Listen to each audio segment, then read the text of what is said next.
ಪ್ರತಿ ತಿಂಗಳು ಅನಾಥಾಶ್ರಮ ಮಕ್ಕಳ ಊಟೋಪಚಾರದ ಖರ್ಚು ವೆಚ್ಚಕ್ಕೆ 5,000 ರೂಪಾಯಿ ದಾನ ಕೊಡುತ್ತಿರುವ ಕನಕಲಕ್ಷ್ಮಿ ಸೌಹಾರ್ದ ಸಹಕಾರಿ ಸಂಘ ನಿಯಮಿತ ರಾಯಚೂರಿನ ಅಧ್ಯಕ್ಷರಾದ ವೇಣುಗೋಪಾಲ್ ಹಾಗೂ ನಾಗೇಂದ್ರಪ್ಪ ಕೆಜಿ ಮಠಮಾರಿ, ಗಿಲ್ಲೆಸುಗೂರು ಬ್ಲಾಕ್ ಕಾಂಗ್ರೆಸ್ ಅಧ್ಯಕ್ಷ ಸಂಗಮೇಶ್ ಭಂಡಾರಿ, ಮಾಜಿ ತಾಲೂಕು ಪಂಚಾಯಿತಿ ಸದಸ್ಯರು ಮತ್ತು ಸಹಕಾರಿ ಸಿಇಒ ಗಾಲಯ್ಯ ಅವರು ಮಠಮಾರಿ ಅನಾಥಾಶ್ರಮಕ್ಕೆ ಭೇಟಿ ಕೊಟ್ಟು ಮಕ್ಕಳ ಶೈಕ್ಷಣಿಕ ಪ್ರಗತಿ ಪರಿಶೀಲನೆ ಮಾಡಿ ಮಕ್ಕಳ ಯೋಗಕ್ಷೇಮ ವಿಚಾರಿಸಿದರು.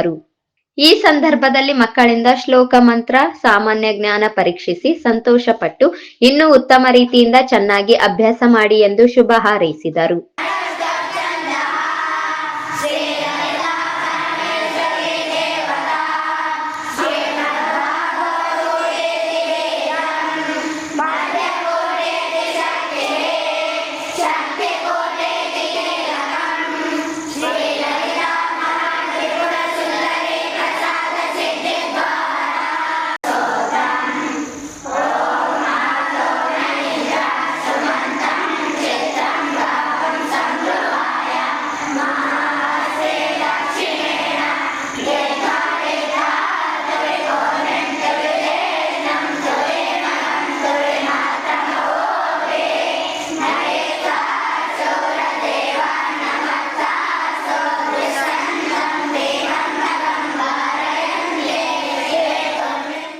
ಸಹಕಾರಿಯ ಅಧ್ಯಕ್ಷರನ್ನು ಮೊದಲುಗೊಂಡು ಉಪಾಧ್ಯಕ್ಷರಿಗೂ ಸರ್ವ ನಿರ್ದೇಶಕರಿಗೂ ಸಿಇಒ ಮೊದಲುಗೊಂಡು ಎಲ್ಲಾ ಸಿಬ್ಬಂದಿ ವರ್ಗದವರಿಗೆ ಶ್ರೀಗಳಿಂದ ಗೌರವ ಗುರು ರಕ್ಷೆ ಸನ್ಮಾನ ನೀಡಿ ಗೌರವಿಸಿ ಆಶೀರ್ವದಿಸಿದರು.